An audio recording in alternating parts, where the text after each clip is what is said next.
Right ఇక details చూస్తే రేవంత్ సర్కార్ పై నిప్పులు చెరిగారు మాజీ మంత్రి BRS deputy floor leader Harish Rao. ఇక రాష్ట్రంలో 22A సెక్షన్ పేరుతో కాంగ్రెస్ ప్రభుత్వం అడ్డగోలుగా భూములను నిషేధిత జాబితాలో పెట్టి ప్రజలను తీవ్ర గందరగోళానికి గురి చేస్తుందని మండిపడ్డారు. అర్బన్ ల్యాండ్ సీలింగ్ చట్టాన్ని 2008లో అప్పటి సీఎం వైఎస్ పూర్తిగా ఎత్తేశారని గుర్తు చేశారు. ఆనాడు సీలింగ్ పరిధి నుంచి బయటపడి క్లియర్ అయిన భూములను కూడా ఈ ప్రభుత్వం 22Aలో పెట్టడం ఏ రకమైన న్యాయమని ప్రశ్నించారు. ఈ ప్రభుత్వానికి కనీస అవగాహన పాలనపై పట్టు లేదని ఇదే నిదర్శనమన్నారు.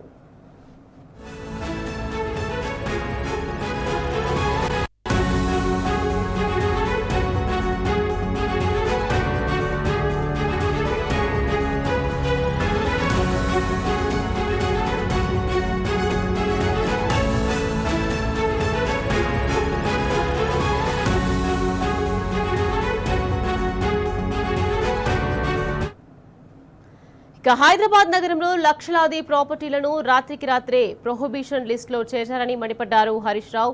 22A అనేది ప్రజలను అడ్డగోలుగా దోచుకునే ఒక ఆయుధంగా ఈ ప్రభుత్వానికి మారిందన్నారు. ఇక చివరకు ముఖ్యమంత్రి రేవంత్ ఇల్లు కూడా 22Aలో ఉందంటే ఆశ్చర్యం కలుగుతోందన్నారు. ఇక స్వయంగా ముఖ్యమంత్రి పరిస్థితి ఇలా ఉంటే ఇక రాష్ట్రంలో సామాన్య ప్రజల పరిస్థితి ఏంటని ఫైర్ అయ్యారు.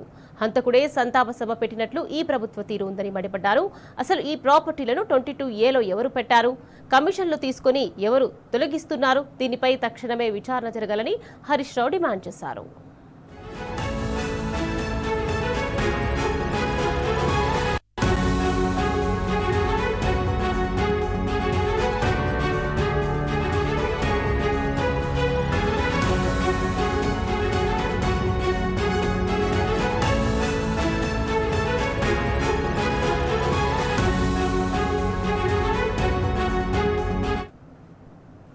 బీఆర్ఎస్ చేసిన పోరాటం వల్లే జీఆర్ఎంబీ, కేఆర్ఎంబీ సమావేశాలు వాయిదా పడ్డాయన్నారు హరీష్ రావు. కేవలం సమావేశాలు వాయిదా పడితే సరిపోదని ఎజెండా నుంచి రాష్ట్రానికి చెందిన 7 ప్రాజెక్టుల అంశాన్ని ఖచ్చితంగా తొలగించాల్సిందేనని డిమాండ్ చేశారు. నాడు కేసీఆర్ ప్రవేశపెట్టిన రైతు బీమా పథకం ప్రపంచానికే ఆదర్శంగా నిలిచిందన్నారు. కానీ ఆగస్టు 13 నుంచి ఈ రైతు బీమా పథకాన్ని ప్రభుత్వం కుట్రపూరితంగా ఆపేస్తుందని మండిపడ్డారు. కేసీఆర్ తెచ్చిన మంచి పథకాలను ఒక్కొక్కటిగా తీసేయడమే ఈ కాంగ్రెస్ ప్రభుత్వ లక్ష్యంగా పెట్టుకుందన్నారు. ప్రభుత్వాలు మారినా పాత పథకాలను కొనసాగించాలన్న కనీస ఇంగితం ఈ ప్రభుత్వానికి లేదని హరీష్ రావు ఫైర్ అయ్యారు.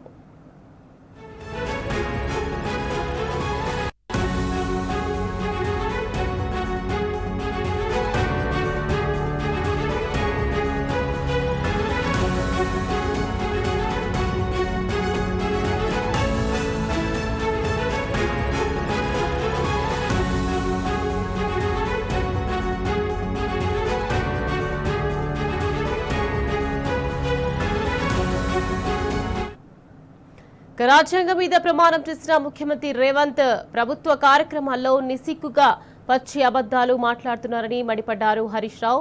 2000 నుంచి రైతు బంధు ఇచ్చారని ఆయన పదే పదే చెప్తున్న మాటలు పూర్తిగా అబద్దమని దుయ్యబట్టారు. 2 ఏళ్లలోనే దాదాపు 19,000 కోట్ల రూపాయల రైతు బంధును ఈ కాంగ్రెస్ ప్రభుత్వం ఎగ్గొట్టిందని ఫైర్ అయ్యారు. ఇవ్వాల్సిందని ఎగ్గొట్టి పెంచి ఇచ్చానని అబద్దాలు చెప్పడం ముఖ్యమంత్రికి తగునా అని ప్రశ్నించారు హరీష్ రావు.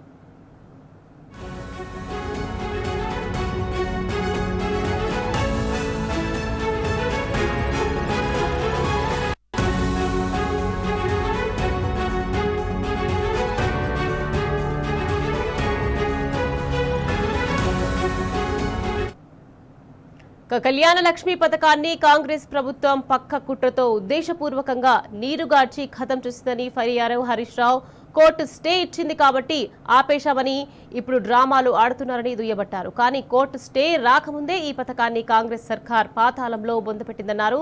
కాంగ్రెస్ పాలనలో లబ్ధిదారుల సంఖ్య ఎందుకు పడిపోయిందో ముఖ్యమంత్రి సమాధానం చెప్పాలన్నారు. ఇక కాంగ్రెస్ ప్రభుత్వం కౌంటర్ వేయకపోవడం వల్లే కదా కోర్టు స్టే ఇచ్చిందని ప్రశ్నించారు. ఇది ఆడబిడ్డల మీద కక్షతో చేసిన కుట్ర కాదా అని నిలదీశారు.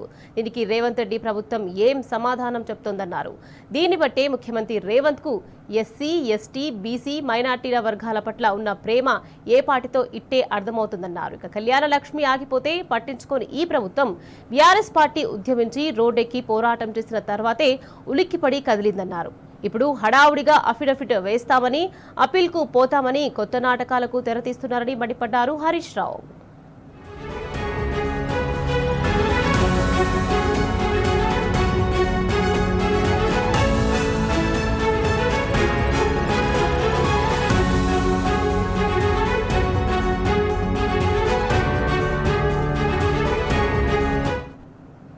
నాడు ఎన్నికల మేనిఫెస్టోలో ముందుగా చెప్పకపోయినా ఆడబిడ్డలకు అండగా ఉండాలనే బాధ్యతతో కళ్యాణ లక్ష్మిని అమలు చేశామన్నారు హరీష్ రావు. ఇక తమిళనాడులో ముఖ్యమంత్రి విజయ్ 100 రోజుల్లో ఆడబిడ్డల పెళ్లిళ్లకు 8 గ్రాముల బంగారం ఇస్తారని మాట ఇచ్చి అమలు చేస్తున్నారని గుర్తు చేశారు. కానీ మన రాష్ట్రంలో పెళ్లిళ్లు జరిగి పిల్లలు పుడుతున్నా పైసలు రావడం లేదని, ప్రభుత్వ నిర్లక్ష్యంతో కళ్యాణ లక్ష్మి కాస్త సంతాన లక్ష్మిగా మారిపోయిందని ఎద్దేవా చేశారు.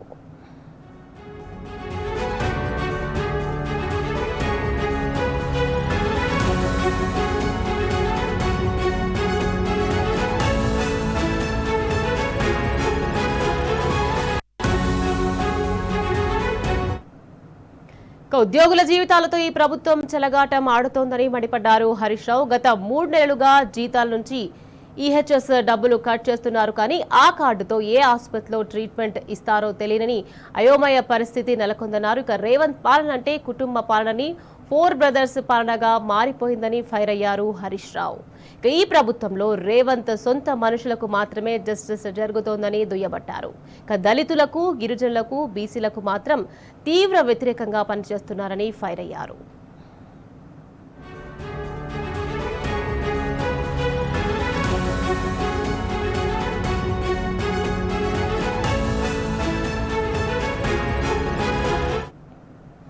నాడు కేసీఆర్ ప్రాణాలకు తెగించి కొట్లాడి తెలంగాణ రాష్ట్రం సాధించారు కాబట్టే నేడు రేవంత్ రెడ్డి ముఖ్యమంత్రి కుర్చీలో కూర్చోగలిగారని స్పష్టం చేశారు హరీష్ రావు. ఈ ప్రభుత్వం చేసుకున్న స్కాములను ఆధారాలతో సహా బయటపెడుతుంటే సమాధానం చెప్పలేక తనపై రాజకీయ కక్ష సాధింపునకు పాల్పడుతున్నారని మండిపడ్డారు.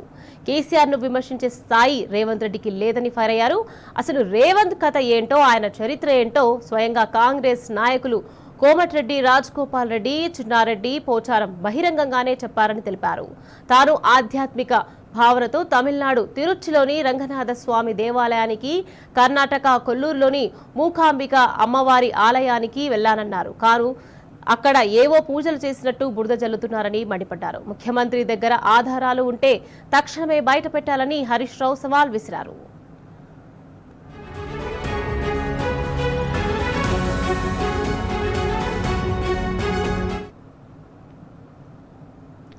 తనపై చిల్లర మాటలు మాట్లాడుతున్న రేవంత్ రెడ్డికి అసలు తెలంగాణ ఉద్యమం గురించి మాట్లాడే నైతిక అర్హతే లేదన్నారు హరీష్ రావు. నాడు తెలంగాణ కోసం నిస్వార్థంగా కొట్లాడిన తనపై 370 కేసులున్నాయన్నారు. ఎమ్మెల్యే పదవులను గడ్డి పోచలా విసిరికొట్టి ఉద్యమం చేశామన్నారు. తనపై పోటీ చేసిన ప్రత్యర్థులను 7 సార్లు డిపాజిట్లు రాకుండా చేసిన చరిత్ర తనదన్నారు. తన గురించి, తెలంగాణ ఉద్యమం గురించి మాట్లాడే స్థాయి రేవంత్ రెడ్డికి లేదన్నారు హరీష్ రావు.